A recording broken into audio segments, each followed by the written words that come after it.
मैं आपसे कहूं कि आप खरीद सकते हैं 30 लैम्बोर्गिनीज या एक साल में 10,000 लोगों की जान बचाने में मदद कर सकते हैं, तो फिर आप क्या करेंगे? 3, 2, 1। हमने ये करने का तय किया। पिछले साल की एपिक हाईलाइट रील दिखाओ।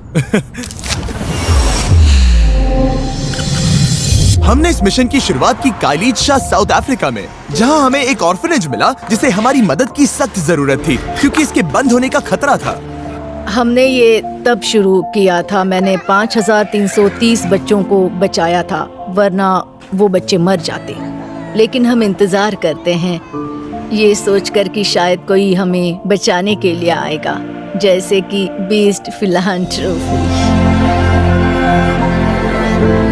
तो हमने 6 महीनों तक पूरे दिल से मेहनत की और 12 नए घरों को रीबिल्ड किया, उन्हें फ्रेश खाने का सप्लाई दिया और साथ ही में हमने नया प्लेग्राउंड भी बनाया। जब तक ऑर्फनेज पूरा हो रहा था, हमने अपने अगले प्रोजेक्ट की शुरुआत की, जिसमें हमने अफ्रीका के बच्चों को 20,000 जोड़ी जूते दिए। आपने यहाँ मेरे स्कूल में जो भी किया है वो बिल्कुल अद्भुत है।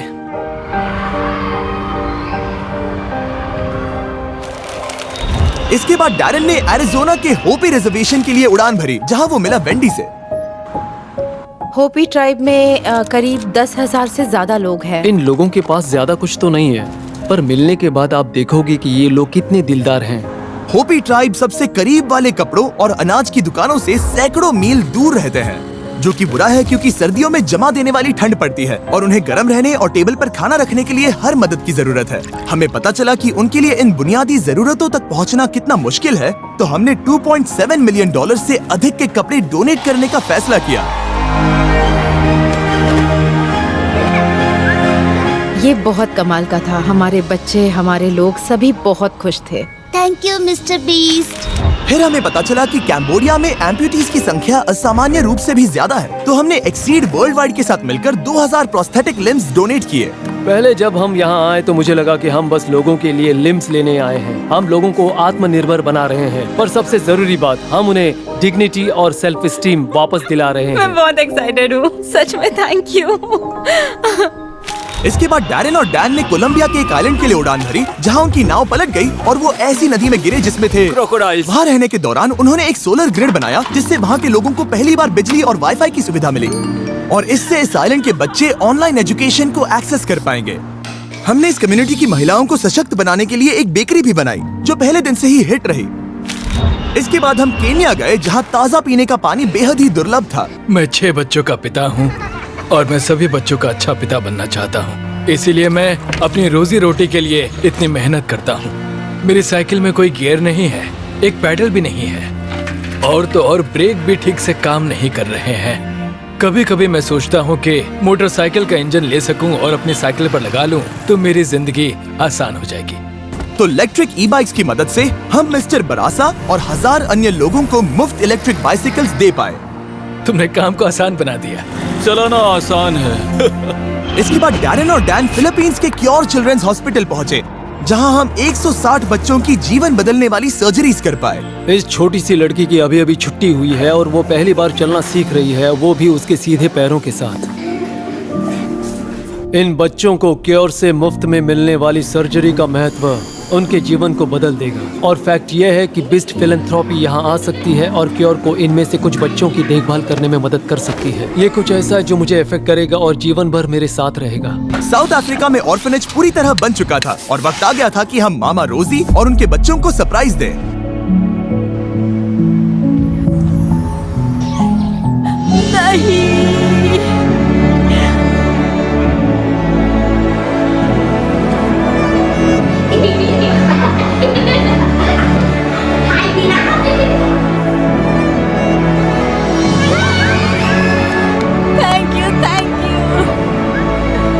मामा रोजी ने हमें यामकला नाम के एक लड़के के बारे में भी बताया, जिसने म्यूजिशियन बनने के सपने के साथ 14 साल पहले ऑर्फनेज छोड़ दिया था। हालांकि एयरपोर्ट पर अपनी फुल टाइम जॉब के बीच उसे पैसे कमाने और म्यूजिक प्रैक्टिस करने में बहुत मुश्किलें हो रही थी।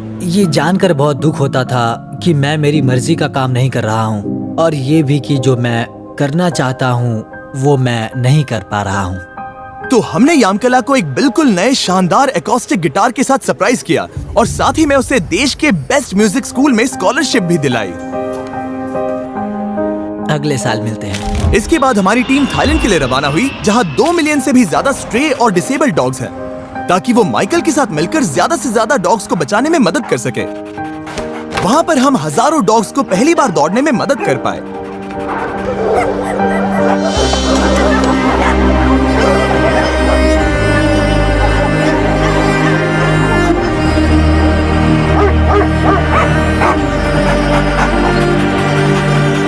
और साथ ही हमने माइकल को एक brand new rescue van, best of the best gas machine और एक बिल्कुल नई एम्बुलेंस दी। मैं बहुत खुश हूँ, आपका बहुत बहुत धन्यवाद। इसके बाद डैरेन को डोरा मोनो नाम की एक टिकटॉकर का ये वीडियो मिला।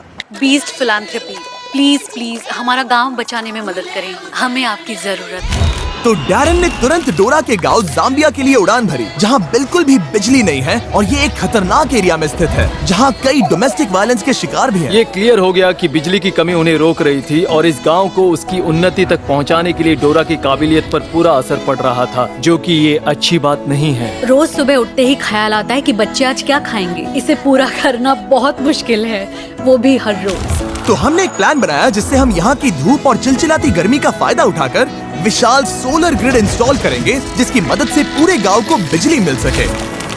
फिर हमने वहाँ की लाइट्स ऑन की और बच्चे अपनी एक्साइटमेंट काबू नहीं कर पाए। मैथ्यू, लाइट शुरू करो।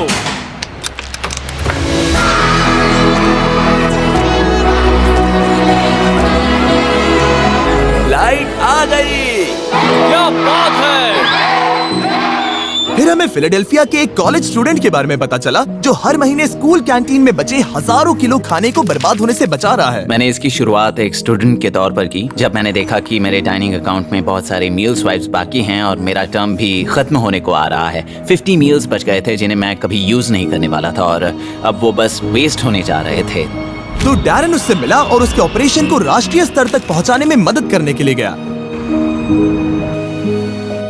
लोगों की भलाई के लिए एवन जो कुछ कर रहे हैं उसे देखने के बाद हमें ज्यादा टाइम नहीं लगा ये डिसाइड करने के लिए कि हाँ, हम शेयरिंग एक्सेस के साथ जुड़ेंगे और ज्यादा से ज्यादा लोगों को खाना मिल सके। इस गोल को अचीव करने में उनकी मदद करेंगे। और हमारी मदद से शेयरिंग एक्सेस एक ऑपरेशन खोल पाई हंट्स पॉइंट प्रोड्यूस मार्केट की, जो वर्ल्ड का सबसे बड़ा प्रोड्यूस मार्केट है न्यूयॉर्क में, और ये ऑपरेशन फिली से 3 गुना ज्यादा बड़ा होने वाला था। इसके बाद डैरेन और डैन कैमरून गए, जहां स्कूल के हजारों बच्चों को एक ही टॉयलेट शेयर करना पड़ता है और इन टूटे फूटे क्लासरूम्स में पढ़ाई करनी पड़ती है। इन परिस्थितियों की कोई गरिमा नहीं थी। ऐसी परिस्थितियों में बच्चे भरोसा नहीं कर पाते कि भविष्य उज्जवल है। ये देखने के बाद हम जान गए थे कि हमें कुछ करना ही होगा, इसलिए हमने तुरंत स्कूल के निर्माण की योजना बनाना शुरू कर दिया। और कुछ महीनों के बाद नए क्लासरूम्स बनकर तैयार हो गए थे। बच्चों को छुट्टियों के बाद वापस लौटने पर एक बहुत बड़ा सरप्राइज मिला।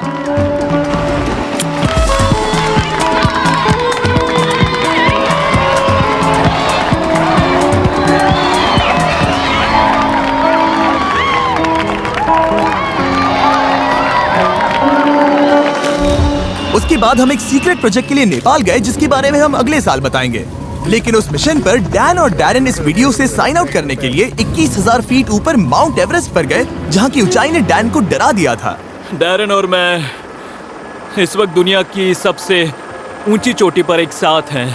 ये साल बहुत ही अच्छा था। हम सिर्फ 1 साल से साथ हैं और अब देखो हम कहां पहुंच गए, दुनिया में सबसे ऊपर, मेटाफोरिकली और सच में भी। और मैं इस अनुभव को किसी और के साथ शेयर नहीं करूंगा दोस्त। इस वीडियो को किसी करोड़पति को भेजिए ताकि वो कार्स खरीदने के बजाय लोगों की मदद करे।